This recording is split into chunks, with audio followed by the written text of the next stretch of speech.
ಮನೆ ಮಂದಿ ಸಂಬಂಧಿಕರ ಮನೆಗೆ ಮೆಹಂದಿ ಕಾರ್ಯಕ್ರಮಕ್ಕೆ ತೆರಳಿದ್ದ ವೇಳೆ ಮನೆಯಲ್ಲಿ ಬೆಂಕಿ ಅವಘಡ ಉಂಟಾಗಿ ಮನೆ ಸಂಪೂರ್ಣವಾಗಿ ಹೊತ್ತಿ ಉರಿದ ಘಟನೆ ದೇರಳಕಟ್ಟೆ ಸಮೀಪದ ವೈದ್ಯನಾಥ ನಗರದಲ್ಲಿ ಶುಕ್ರವಾರ ರಾತ್ರಿ ನಡೆದಿದೆ. ವೈದ್ಯನಾಥ ನಗರದ ಸುಶೀಲಾ ಮಡಿವಾಳ ಎಂಬವರ ಮನೆಯಲ್ಲಿ ರಾತ್ರಿ ಸುಮಾರು 10:30ರ ವೇಳೆ ದುರ್ಘಟನೆ ಸಂಭವಿಸಿದೆ. ಸುಶೀಲಾ ಅವರ ಸಹೋದರನ ಮಗಳ ಮದುವೆಯ ಪ್ರಯುಕ್ತ ಮನೆ ಮಂದಿ ಮೆಹಂದಿ ಕಾರ್ಯಕ್ರಮಕ್ಕೆಂದು ತೆರಳಿದ್ದರು. ರಾತ್ರಿಯ ವೇಳೆ ಮನೆಯ ಹಂಚಿನ ಮೇಲ್ಛಾವಣಿಯಲ್ಲಿ ಬೆಂಕಿ ಕಾಣಿಸಿದ್ದನ್ನು ನೆರೆಮನೆಯ ವ್ಯಕ್ತಿಯೊಬ್ಬರು ನೋಡಿ ಸುಶೀಲಾ ಅವರಿಗೆ ಕರೆ ಮಾಡಿ ಹೇಳಿದ್ದಾರೆ. ಮೆಹಂದಿ ಕಾರ್ಯಕ್ರಮದಿಂದ ಸುಶೀಲಾ ಅವರ ಅಳಿಯ ಓಡಿ ಬಂದು ನೋಡಿದಾಗ ಮನೆಯ ಒಂದು ಕೊಠಡಿಯ ಮೇಲ್ಛಾವಣಿಯಲ್ಲಿ ಬೆಂಕಿ ಉರಿಯುತ್ತಿತ್ತು. ಕೂಡಲೇ ವಿದ್ಯುತ್ ಸಂಪರ್ಕದ ಮೇನ್ ಸ್ವಿಚ್ ಬಂದ್ ಮಾಡಲಾಗಿತ್ತು. ಸ್ಥಳೀಯರು ಸೇರಿ ಮನೆಯ ಬೆಂಕಿಯನ್ನು ಆರಿಸಲು ಪ್ರಯತ್ನಪಟ್ಟರೂ ಮನೆಯ ಮೇಲ್ಛಾವಣಿ ಸಂಪೂರ್ಣವಾಗಿ ಉರಿದು ಹೋಗಿದೆ. ಘಟನೆ ಸಂದರ್ಭದಲ್ಲಿ ಯುವಕನೋರ್ವ ಮನೆಯೊಳಗಿದ್ದ ಗ್ಯಾಸ್ ಸಿಲಿಂಡರ್ ಅನ್ನು ಹೊರಗೆ ಎಸೆದಿದ್ದು ದೊಡ್ಡ ಮಟ್ಟದ ಅನಾಹುತ ತಪ್ಪಿದೆ. ಅಗ್ನಿ ಅವಘಡದಿಂದ ಮನೆಯ ಸೊತ್ತುಗಳು ಉರಿದು ಭಸ್ಮಗೊಂಡಿದ್ದು ಎಲೆಕ್ಟ್ರಾನಿಕ್ ವಸ್ತುಗಳಿಗೆ ಹಾನಿಯಾಗಿದೆ. ಸ್ಥಳಕ್ಕೆ ಅಗ್ನಿಶಾಮಕ ದಳವು ರಾತ್ರಿಯೇ ದೌಡಾಯಿಸಿದ್ದು ಬೆಂಕಿಯನ್ನು ನಂದಿಸಿದೆ. ಬೆಂಕಿ ಅವಘಡಕ್ಕೆ ನಿಖರ ಕಾರಣ ತಿಳಿದು ಬಂದಿಲ್ಲ. ಘಟನಾ ಸ್ಥಳಕ್ಕೆ ಕೋಟೆಕಾರು ಪಟ್ಟಣ ಪಂಚಾಯತ್ ಅಧ್ಯಕ್ಷೆ ದಿವ್ಯಾ ಸತೀಶ್ ಶೆಟ್ಟಿ, ಬಿಜೆಪಿ ಮಂಡಲ ಅಧ್ಯಕ್ಷರಾದ ಜಗದೀಶ್ ಶೆಟ್ಟಿ ಕುಯಿತಬೈಲು ಮುಂತಾದವರು ಬಂದು ಪರಿಶೀಲನೆ ನಡೆಸಿ ಕುಟುಂಬಕ್ಕೆ ಸಾಂತ್ವನದ ಮಾತುಗಳನ್ನಾಡಿದ್ದಾರೆ.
ಗ್ರಾಮದ ವೈದ್ಯನಾಥ ನಗರ ಬಗಂಬೆಲ ಇಲ್ಲಿ ನಿನ್ನೆ ರಾತ್ರಿ ಸಾಧಾರಣ ಒಂದು 10-10:30 ಹೊತ್ತಿಗೆ ಮನೆಯಲ್ಲಿ ಆಕಸ್ಮಿಕವಾಗಿ ಬೆಂಕಿ ಉರಿತಿದ್ದು, ಮನೆಯವರೆಲ್ಲ ಇಲ್ಲೇ ಪಕ್ಕದಲ್ಲಿ ಒಂದು ಕಾರ್ಯಕ್ರಮ ಇದ್ದ ಕಾರಣ ಮನೆಯಲ್ಲಿದ್ದವರೆಲ್ಲ ಹೊರಗಡೆ ಇದ್ದರು.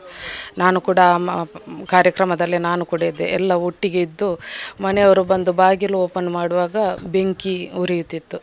ಮತ್ತು ಎಲ್ಲ ಪಕ್ಕದ ಹುಡುಗರೆಲ್ಲ ಬಂದು ಬೆಂಕಿಯನ್ನು ಆರಿಸುವಂತಹ ಕೆಲಸ ಮಾಡಿದರು. ಆದರೂ ಕೂಡ ಕಷ್ಟಕರವಾಯಿತು. ತುಂಬ ಎಲ್ಲ ಹೊತ್ತಿ ಎಲ್ಲ ಉರಿದಾಗಿದೆ. ಫೈರ್ ಸರ್ವಿಸಿಗೆ ಕೂಡ ಫೋನ್ ಮಾಡಿ ಬರುವಾಗ ತುಂಬ ಹೊತ್ತಾಯಿತು. ನಮಗೆ ಈ ಭಾಗದಲ್ಲೇ ಒಂದು ಫೈರ್ ಸರ್ವಿಸ್ ಇರ್ತಿದ್ರೆ ಇಷ್ಟೊಂದು ಕಷ್ಟ ಆಗ್ತಿರಲಿಲ್ಲ. ಅದು ತುಂಬ ಒಂದು ಬೇಸರ ಕೂಡ ಆಯಿತು. ತುಂಬ ಕಷ್ಟಪಟ್ಟು ಒಂದು ಏನು ಮನೆಯನ್ನು ಉಳಿಸುವ ಪರಿಸ್ಥಿತಿಯಲ್ಲಿ ಯಾರು ಇರಲಿಲ್ಲ. ಅದಷ್ಟು ಹೊತ್ತಿ ಉರಿದು ಹೋಗಿತ್ತು.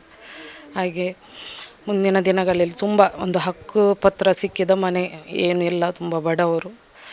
ನಮ್ಮಿಂದ ಆಗುವಂತಹ ಪ್ರಯತ್ನ ಎಲ್ಲ ಮಾಡಿದ್ದೆವು. ತಹಶೀಲ್ದಾರ್ ಹತ್ರ ಕೂಡ ಮಾತಾಡಿದ್ದೆ. ಇದರ ಬಗ್ಗೆ ಒಂದು ಸೂಕ್ತ ಪರಿಹಾರ ಏನಾದರೂ ಕೊಡುವ ಹಾಗಿದ್ದರೆ ಕೊಡ್ತೇನೆ ಅಂತ ಅವರು ಕೂಡ ಹೇಳಿದರು. ಸ್ಥಳಕ್ಕೆ ಈಗ ಅಧಿಕಾರಿಗಳು ಕೂಡ ಭೇಟಿ ನೀಡಿದರು. ಇನ್ನು ಏನಾದರೂ ಮಾಡಿ ಒಂದು ಮನೆ ಮಾಡುವಂತಹ ವ್ಯವಸ್ಥೆಯನ್ನು ನಾವು ಮಾಡಲೇಬೇಕು. ಇಲ್ಲದಿದ್ದರೆ ಅವರಂತೂ ಕಟ್ಟಿ ಕೂತ್ಕೊಳ್ಳುವಂಥ ಪರಿಸ್ಥಿತಿಯಲ್ಲಿ ಅವರಿಲ್ಲ, ತುಂಬ ಬಡವರು. ಹಾಗೆ ಎಲ್ಲರೂ ಒಂದು ಸೇರಿ ಒಂದು ಒಳ್ಳೆಯ ರೀತಿಯಲ್ಲಿ ಒಂದು ಮನೆಯನ್ನು ಮಾಡುವಂತಹ ಒಂದು ವ್ಯವಸ್ಥೆಯನ್ನು ಸದ್ಯಕ್ಕೆ ಮಾಡುವಂತಹ ಒಂದು ಯೋಚನೆಯನ್ನು ಮಾಡ್ತೇವೆ.